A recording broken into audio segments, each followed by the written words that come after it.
We're never going to see students reach their full potential if we don't work hard to cultivate their memory.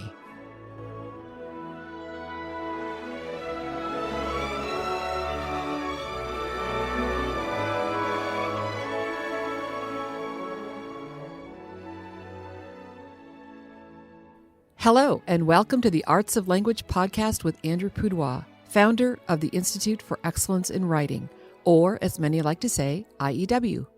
My name is Julie Walker, and I'm honored to serve Andrew and IEW as the Chief Marketing Officer. Our goal is to equip teachers and teaching parents with methods and materials which will aid them in training their students to become confident and competent communicators and thinkers.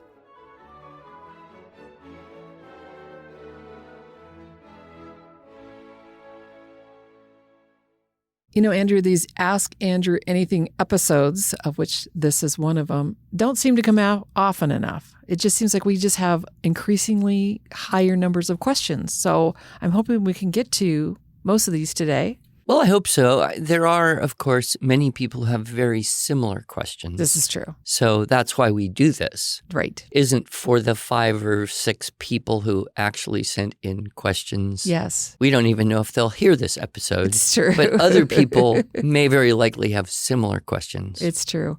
Well, and I'm hesitant to start with this one because I fear we're going to run out of time just with this one question because it's such a big question. But I do want to be sure we address this, and so well, you could do it last, and then we would run out of time. You wouldn't have a fear. This is true. Okay, so this one's from Donna, and I actually mentioned that we were going to ask this question, so I wanted to be sure we included it. Okay. I'll read the question, and then I'll tell you when we mentioned it.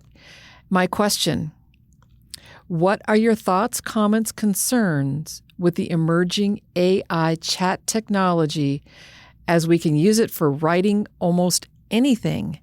I introduced this question when we had a conversation with Drew Forsma, and we did an episode on ChatGPT and what is this thing? And, you know, this was, as I mentioned in another episode, I recently went to the NCFCA competition, and that was definitely a topic of conversation there for the National Christian Speech and Debate Tournament. Mm-hmm. How can we help our students navigate this area? And actually, 2 of the students gave speeches on AI and the implications of that, which was fascinating. Well, I don't want to burn up a bunch of time on this because I honestly don't know that much. Mm-hmm. It's new to everyone, but I will make a few comments and put a teaser out. I have an acquaintance who is a professor at Hillsdale. Nice. And he has been very seriously researching AI and its capabilities and the implications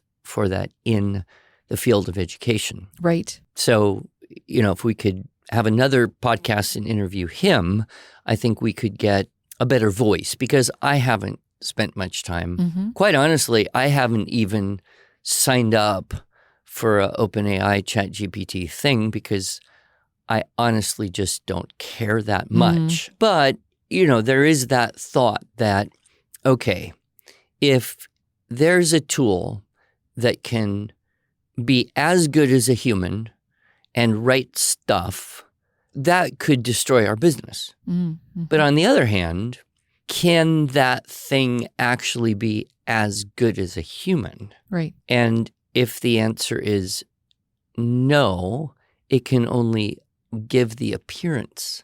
Mm-hmm. It can only pretend. Mm-hmm. Well, then that could explode our business. It depends on where people's priorities are. Sure. Now, I've talked to a few of my peers in the world of writing instruction and classical education, and a few things.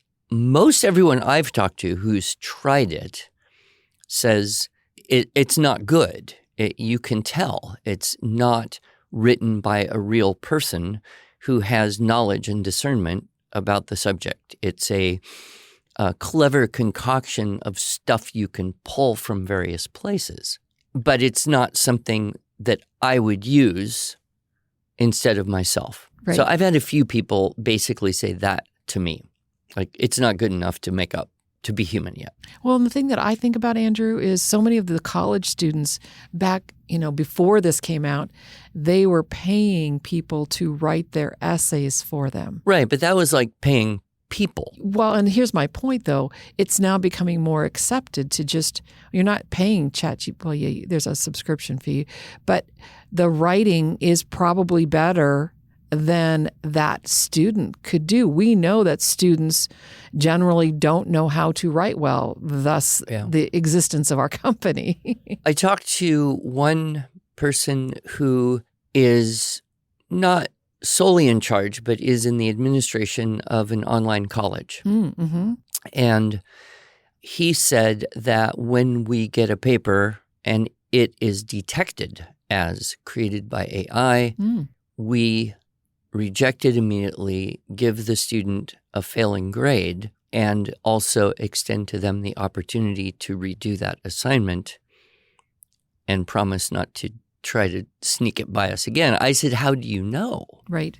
He said, well, it's pretty easy. You just upload the papers into an AI analysis. Ironically. And with a high percentage, the AI analytical program can determine whether it was written by an AI. Mm-hmm. Now, is this just going to be the war of artificial intelligence? And, where does that end?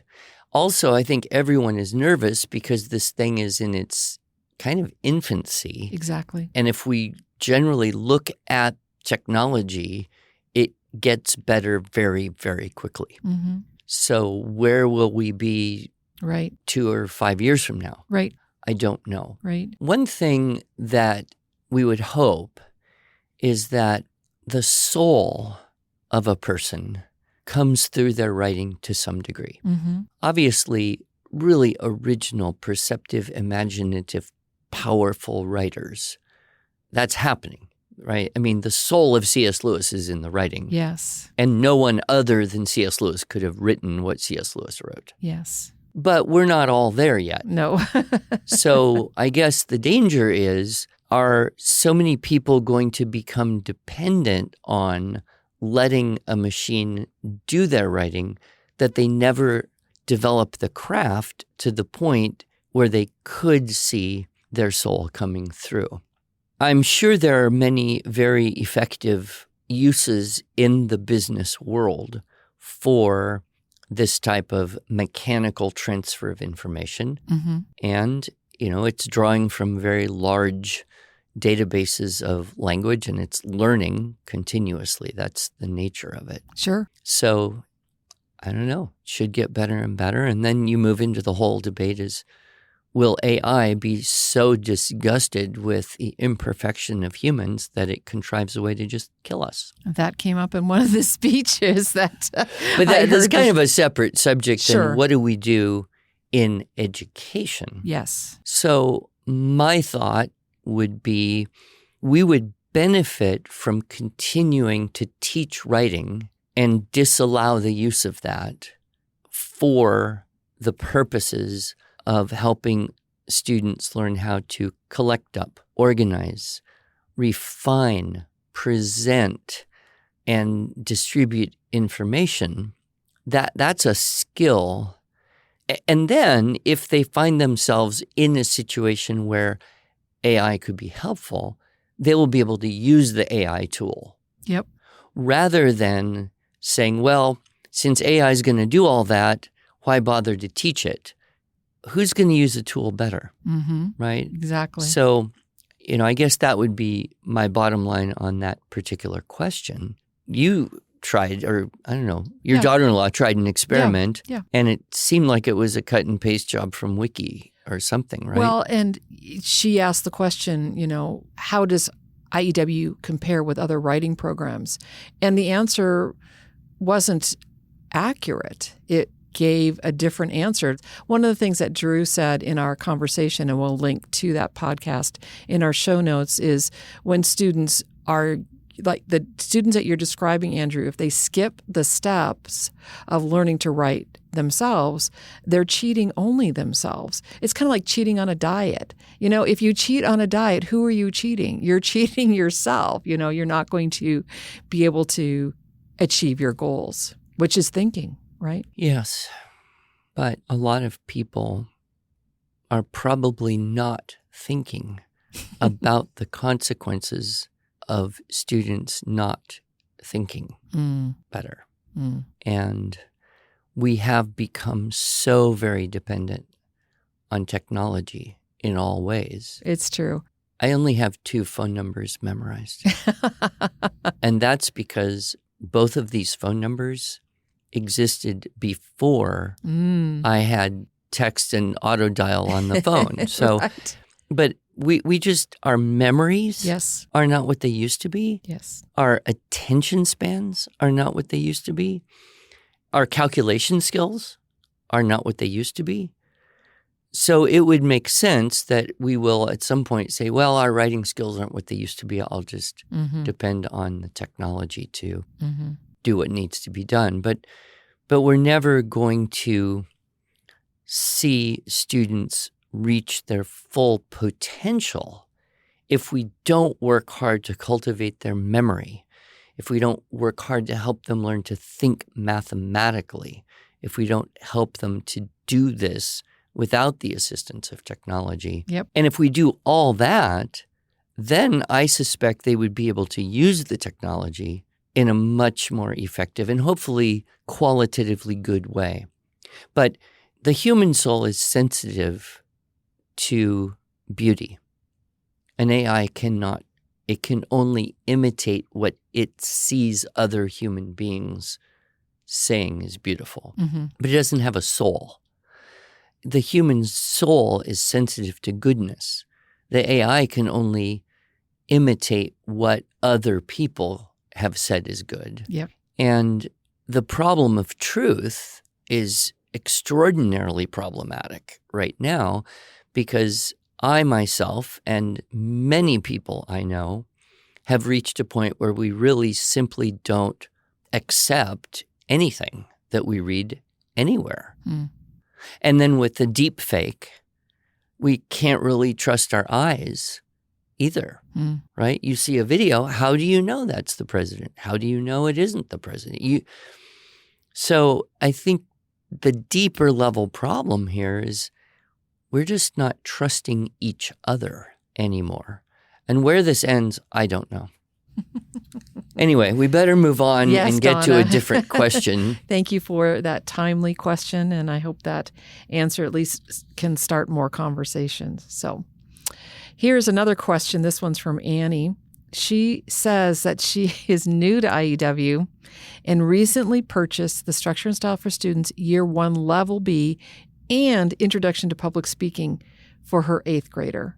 He is attending a local public school 5 days a week. We've started 1B, and so far so good. However, should I start Introduction to Public Speaking simultaneously? You're holding a speech contest, and I want to enter the speech contest. So. Oh, well, that last statement changes the answer, because if it weren't a case of wanting to enter a speech contest, I would say, no, don't. Just do the one thing, and then when you've finished, if you're still alive, do the next one. Right. But if you have a need, then yes, I would say suspend the 1B writing stuff. Yep. You're not going to get it done in 1 year anyway if you're busy sitting in a school most of the day, 5 days a week, for 9 months. You're going to basically have to go on slow motion. So just slow that down a little more. Do the Introduction to Public Speaking. Ideally, if he had a few friends and you could do it together, or maybe a couple siblings or somebody, that would be, I think, a little more enjoyable and effective than just doing it all alone. But you could get a good result from doing it all alone. There's another part to this question that I think you'll appreciate. Okay. We are Japanese living in Japan, and most of the communication is done in Japanese. Do you have any advice on how to make full use of your program, namely Structure and Style for Students Year 1 Level B, Introduction to Public Speaking, and Poetry Memorization for English learners in non-English speaking countries? Well, I don't know that there's any advice that's different than what you would give to anyone, which is do it. Just do it. But do it at a speed at which it is not overwhelming, and have resources that will help you so that you define unfamiliar words or idioms, that you maybe have access to a native speaker who could help you with something that comes up that you don't understand and can't figure out. Sure. But of course, our system works very, very well with anyone who needs a more step-by-step approach to learning a very complex thing. Yes. Whether that's composition and grammar or public speaking. I would suspect that people who are living in Japan are studying English in school in Japan and probably have a decent knowledge of English grammar. The challenge, of course, is going to be on using the language more fluently and easily and naturally. Right. So I would hope that this family has some friends who could give them maybe some editing feedback. Yes. On the writing of the students, mm-hmm. and then maybe some editing feedback on the speeches, mm-hmm. so that they could just get that extra little edge of refinement that would be helpful to get the most out of the program. Right. I remember that when I was living in Japan, I did get this idea that if I could practice writing, that would help solidify my vocabulary and grammar and everything else. So I tried to write some letters to various people because I didn't really want to write stories or reports. I really didn't have anything else that I could think of to write, but I did write some letters. This was before IEW existed, Oh, Andrew. yeah, this was. And I remember that I had one friend who was really good in English because he had spent a couple years in school here in the States. And so I would give him these things and ask him to edit them for me. And then I would copy over with his edits, and then I would notice, oh, he used a different word, or I didn't have the right ending, or he put a different, article or preposition, because those are the tricky things. Prepositions are insanely tricky in most languages. And so I think, I picked up a lot of assistance from him just by seeing how he was editing my meager attempts to write letters. I'm sure he did it generously with not fixing every possible goofy thing I did. Sure. And that's the way, I would think if they had some friend, and it wouldn't even have to be someone in Japan. If you had an online friend and said, would you be willing to edit or give suggestions about my son's written compositions? That would be probably the most valuable thing I could think of to help with the courses. All right, super. Hope that helps, Annie. Great question. Okay, so I have an easier question now. I think you'll be able to answer this one. This is from Lisa. She wants to know, what should I do if my student turns in a final draft that is not neat because she made some mistakes and wrote over the top of the mistakes? Should I have her redo it and make it a neat final copy, or let it be? In general, I would say no, let it go. What's the point of making the student redo it if the process was basically, okay, I saw what I need to change, I changed it. We could get into this conversation about pencil versus pen and how a lot of us in school were told rough draft in pencil, final in pen, and how I think that should be exactly the opposite. Rough draft in pen so you don't waste any time erasing, just cross out, keep going, keep the flow, and then the final in pencil so that if you make a transcription error or find one more little thing that you want to fix or improve, you can then erase and make it neater. A big question might be, how old is this child? And we don't necessarily know.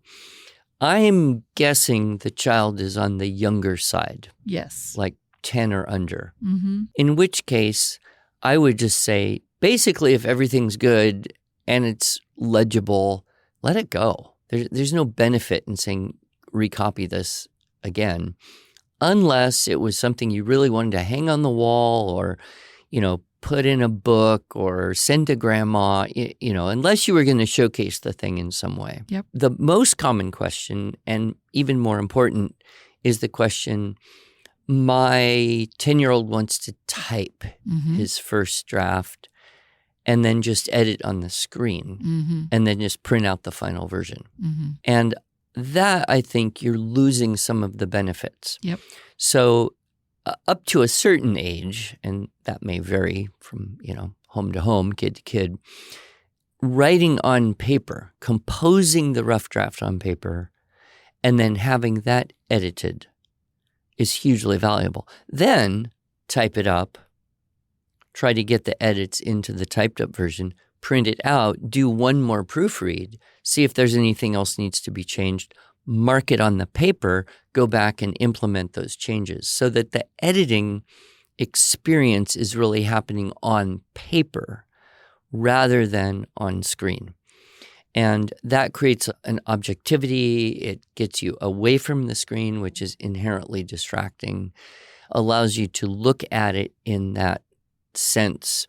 And I think you'd pick up a lot more in terms of potential grammar stuff or potential usage that you would like to improve. So, I think kind of anything is good, but I very much don't like this idea of kids typing the first thing, trying to edit it all on the screen, and then trying to print it out and be done with it. Yep. So. All right, Even I do that, I write something, I print it out, and then I try to mark it up a little bit. Right. Unless you're doing an in-class essay, we don't ascribe to a first and only draft here at IUW. Yeah. And it would be easy to think that that's what you're doing when you do it on the screen like that. Yeah. So, good. Okay. All right. And that actually, let's go back to the AI question. You had mentioned this before. It's likely that professors are going to start going back to blue books. Oh, I've already talked to a few that have said, yeah, I'm starting to give in-class essay writing. Yeah. And the comment was, and it's so bad, I don't know if I can keep doing it. Oh, dear. Oh, dear.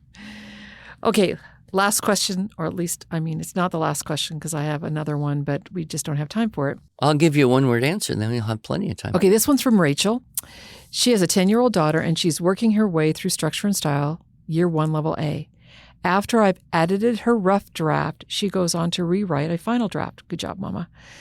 But she still makes mistakes, such as not capitalizing words at the beginning of a sentence, transposing letters, and sometimes forgetting to underline her ly adverbs. Should I have her rewrite it again? I look forward to your advice. Well, choose your battles.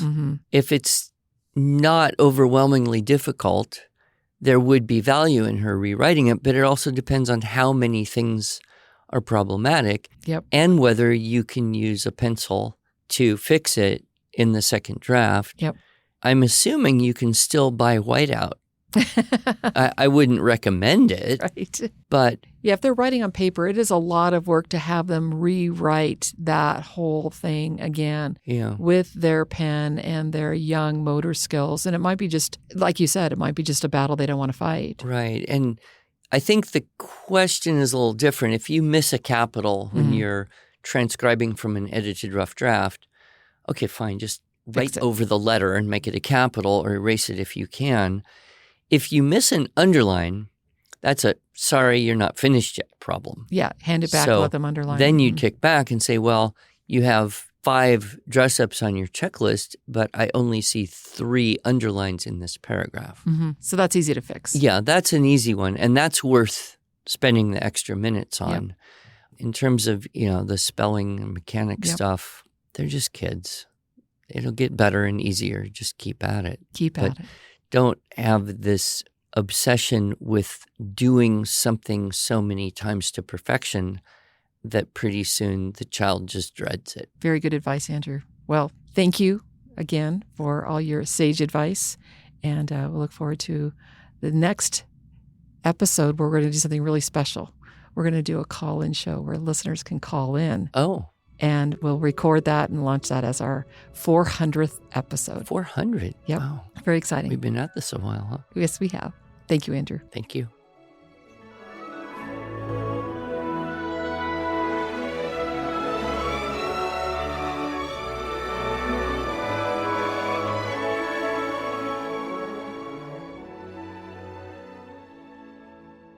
Thanks so much for joining us. If you enjoyed this episode and want to hear more, please subscribe to our podcast in iTunes, Google Podcasts, Stitcher, or Spotify, or just visit us each week at iew.com/podcasts. Here you can also find show notes and relevant links from today's broadcast. One last thing, would you mind going to iTunes to rate and review our podcast? This really helps other smart, caring listeners like you find us. Thanks so much.